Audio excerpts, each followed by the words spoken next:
किसान भाइयों राम राम।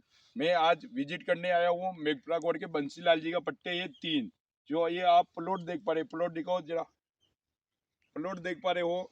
इस प्लॉट में 2 तो अफीम के पट्टे हैं, 1 CPS का पट्टा है। जो आप देख पा रहे हो स्प्रिंकलर लगा रहेगा, बहुत अच्छी खेती भी करते हैं, अच्छी कमाई भी करते हैं। तो आज हम हमारे सर आए एग्रो लाइफ कंपनी के सेल्स मैनेजर गोपाल धाकर सोलजदा वाले, हम विजिट कर रहे हैं। तो अब हम यहाँ पे देखेंगे कि क्या क्या समस्या अफीम में देखने को मिल रही है, उसके लिए हमने ये वीडियो बनाया है। तो हम जैसे 3 पट्टे में घूम के देखा तो पहली समस्या तो इसमें आ रही है अम्बल छिदीनी की, अम्बल के गोड पास पास में ही है।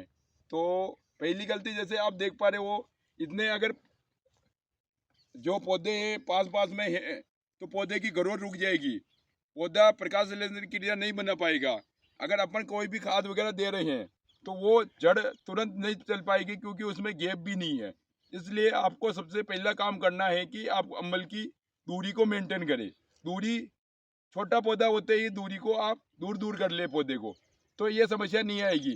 आप बोलते हो बाद में कि पौधे चल ही रहा है, पौधा बना नहीं, जड़ मजबूत नहीं है, तो उसके लिए रिक्वायरमेंट यही है कि आप छोटे पौधे को पहले से दूर कर लो। अगर अफीम आप ऐसे 4 उंगली की दूरी करते हो, जैसे आप ये अफीम है इस प्रकार से ये अफीम कर दी है, तो ये अफीम का पौधा अभी किया है, यानी कि ये जो पौधा है जब छोटा था 4 पत्ती का 2 पत्ती का पौधा था उस समय पर हो जाता, तो आज ये पौधे की बढ़वार अच्छी होती, ये पत्ते नहीं सूखते। ये पास पास होने के कारण पत्ते पास पास अड़ने के कारण पत्ते सूख रहे हैं। तो ये कुछ बातें ध्यान रखने योग्य बातें हैं। अब मैं बताऊँ, ये फुहारे की बात कर लेते हैं। अब बहुत सारे किसान भाई लोग बोलते हैं कि फुहारे लगाने से क्या होता है, तो ये मैंने सभी 3 ही पट्टों में फुहारे लगा रखे हैं। तो इसका खर्चा 30 से 35 हज़ार 10 सारी का खर्चा आता है। तो हमने फुहारे लगा रखे हैं। फुहारे का रिजल्ट बताता हूँ। आज बरसात हो गई है, जैसे कि अभी 2 बार बारिश हो गई है। तो बरसात हो गई तो दुकानदार हो, आप बोलते हो कि जो बारिश हो रही है अभी जेर की बारिश है। तो ये जेर की बारिश जेर कैसे निकलता है, जैसे ऊपर से आया जेर खेत में गिर गया तो फिर इसको बाहर निकालना है। तो दुकानदार या आप बोलोगे इसकी सिंचाई कर दो, तो जेर या तो जमीन में उतरेगा या बाहर बह जाएगा। तो इसके लिए अपन क्या करते हैं कि फिर इसकी सिंचाई कर देते हैं। तो अब क्यारिया है, क्यारिया में आपको पता है पानी भराव के उस पार जाता है, तो फिर पानी भराव हो रहा है तो उसमें जड़ गलन की समस्या आएगी, अफीम डूबी रहेगी तो पिलास बनाएगा। आप कुछ भी कर लो, अगर आज ये फुहारे हैं तो वैसी समस्या देखने को नहीं मिलेगी, क्योंकि अगर फुहारे 10 मिनट चलाना है तो पूरे पट्टा में एक समान पानी गिरेगा, पानी ज़्यादा नहीं होगा, बाहर नहीं निकलेगा, अंदर ज़मीन में चला जाएगा। तो वो जो अपन बोले कि जेर, तो जेर ज़मीन में उतर गया। पहला फ़ायदा तो फुहारे का ये हो गया। फुहारे जब काम देते हैं, जब आप जो पौधा होता है उसका जर्मिनेशन करते हो, तो जर्मिनेशन के समय ये बहुत ही अच्छे काम करते हैं, क्योंकि जर्मिनेशन में एक सरीका पानी गिरता है तो दाने एक समान उगी जाते हैं। क्यारियों में पानी लगाते हो ट्यूबवेल कुएं का, जैसे कि अगर फुहारे नहीं है, ट्यूबवेल से पानी जा रहा है तो अफीम छिद्दी उगेगी, यहाँ टापे पड़ जाएंगे, तो वो आपको कुल मिला के नुकसान है। आज ये एक पौधा अपने 1000 रुपये का है, 1000 रुपये लेने के लिए इसके डोडे दाना बढ़ेंगे तक इसको तैयार करना पड़ेगा, या फिर ये यही खत्म हो गए तो 1000 रुपये आज अपने यही डूब गए। अब मैं बात करता हूँ, ये जो समस्या आ रही है मेरे, तो ये अम्बल ज़्यादा चल रही है, ज़्यादा सांगनी है, और कई कई जगह पर आप देख पा रहे हो पत्ते ब्लाइट जैसी समस्या या गलन की समस्या देखने को मिल रही है। इसके लिए आज मैं अपने गोपाल जी धाकर जो कि एग्रो लाइफ साइंस कंपनी के हैं, तो इनसे मैं बात करूंगा कि ये कौन कौन सी दवाएं रिक्वायरमेंट करते हैं मेरी अफीम या बंसीलाल जी की अफीम में छिड़काव के लिए। तो अब इनसे हम बात करते हैं।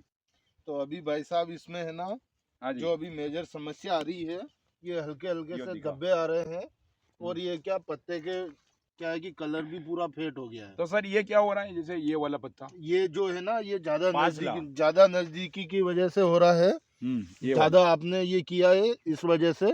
बाकी ये जो ये पौधे है ना, ये आपको निकालने पड़ेंगे। हाँ ठीक है।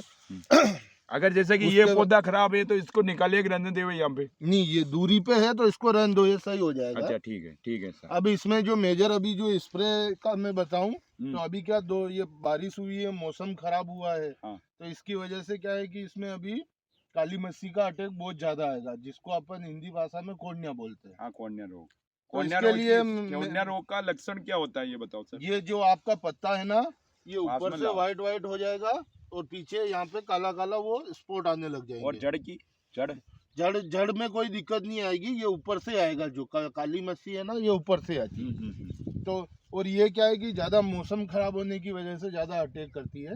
अच्छा, तो जैसे इसके आज लिए धूप निकल रही है, 10 दिन धूप है, तो ये रोग नहीं आएगा, कम आएगा खाने का हाँ, मतलब पर अपने को इसमें इस प्लाट में स्प्रे करना करना पड़ेगा। है, ठीक है। तो इसके लिए मैं एग्रोलाइफ साइंस कारपोरेशन का जो मेजर प्रोडक्ट है रिलैक्स 72, जिसमें मेटालेक्जिल 8% और मैनकोजेब 64% आता है, तो उसका रिक्वायरमेंट करूँगा। उसके साथ ही आप मच्छर के लिए इसमें इमीडा 70% और एक जो सीवीड आता है हमारे एग्रोलाइफ का एजीकेल्प 10 ग्राम टंकी के हिसाब से, और एक स्टेप्टोसाइक्लिन लिसिन जो हमारा एग्रोलाइफ का प्रोडक्ट है उसका 3 ग्राम टंकी के हिसाब से स्प्रे करें इसमें। तो अपन स्प्रे कर रहे हैं, इसमें तो कौन कौन सी सावधानियां रखनी चाहिए अपन को? सबसे पहले तो कि भाई अभी क्या आपने कहीं दूसरे खेतों में हेडे की दवाई भी डाली होगी, तो सबसे Yes. पहली सावधानी तो ये है कि आप टंकी को अच्छी तरह यूरिया डाल के धोए। उसके बाद में स्प्रे जो करना है वो लो टेम्परेचर में करना है, हाई टेम्परेचर में नहीं करना है। जैसे कि अगर टेम्परेचर हाई जा रहा है, दिन में धूप ज़्यादा निकल रही है, तो शाम के टाइम पे या सुबह के टाइम पे स्प्रे करें। ये बातें कुछ आप सभी को ध्यान रखने योग्य बातें हैं। आज ये अभी में अब हम इसमें जो सर ने बताया रिलैक्स 72 का स्प्रे करने वाले हैं। अगर आपके भी बहुत सारी समस्याएं आती है, बहुत सारे मेरे को वीडियो के नीचे कमेंट करते हैं। मेरे व्हाट्सअप ग्रुप है, तो आप व्हाट्सअप ग्रुप में भी जुड़ सकते हो। इस वीडियो के लिंक के नीचे व्हाट्सअप ग्रुप की लिंक मिलेगी, तो उससे आप क्लिक करके व्हाट्सअप ग्रुप में ज्वाइन हो सकते हैं। व्हाट्सएप ग्रुप मैंने 2 बना रखा है, पूरे इलाके के आसपास के लोग उसमें जुड़े हैं, तो हर समस्या उसमें आती है। तो ऐसी बहुत सारी समस्या आ रही हैं। अभी लोग मेरे को बता रहे हैं मैंने इसमें नेटियो का स्प्रे कर दिया। अब पौधा को नेटियो की जरूरत नहीं है और आदमी ने नेटियो का स्प्रे कर दिया, तो नेटियो काम ही नहीं करेगा, तो ये बीमारी खत्म ही नहीं होगी। कुल मिला के इसको अभी मेटालेक्जिल प्लस मैनकोजेब का कॉम्बिनेशन चाहिए, तो यही स्प्रे होना चाहिए। अभी डाल रहे हैं बायर का सेनीपेप, जिसके अंदर क्या टेक्निकल आता है, एंथ्राकाल का टेक्निकल आता है, वो स्प्रे कर रहे हैं। सिंगल एंथ्राकोल किसी भी फसल पर स्प्रे में काम नहीं करता है। हाँ, वो कॉन्टेक्ट फंजीसाइड है, तुरंत काम कर देगा, खत्म कर देगा, रिजल्ट दिखाएगा ही नहीं। तो ये कुछ बातें हैं। सभी प्रकार के फंजीसाइड आते हैं, तो जो जिस समय पर फंजीसाइड डलता है वो डालना बहुत जरूरी होता है। तो हर दुकानदार को ये बातें पता नहीं होती है। दुकानदार पैसे के लालच में दुकान पे जाकर बैठ जाता है, वो लोगों को दवाई दे देता है, ये फंजीसाइड है, इससे फंगस खत्म हो जाएगी। पर जो रियलिटी में जो दवाई पौधे को जरूरत है, वो दवाई अपन को देना चाहिए। जैसे एक उदाहरण अपना मान ले, आपको गैस की बीमारी है और आप डॉक्टर ने आपको बुखार की दे दी, तो वो आपके गैस पेट से निकलेगी नहीं। आप वो टेबलेट भी खा लोगे तो भी आपको ज़्यादा पसीना ही पसीना होगा, आप उसे संतुष्ट नहीं हो पाओगे, तो आप बोलोगे ये डॉक्टर तो कुछ काम का ही नहीं है, आप दूसरे डॉक्टर ने के जाओगे। तो ऐसी समस्या अपन फसल में ये उदाहरण मान सकते हैं।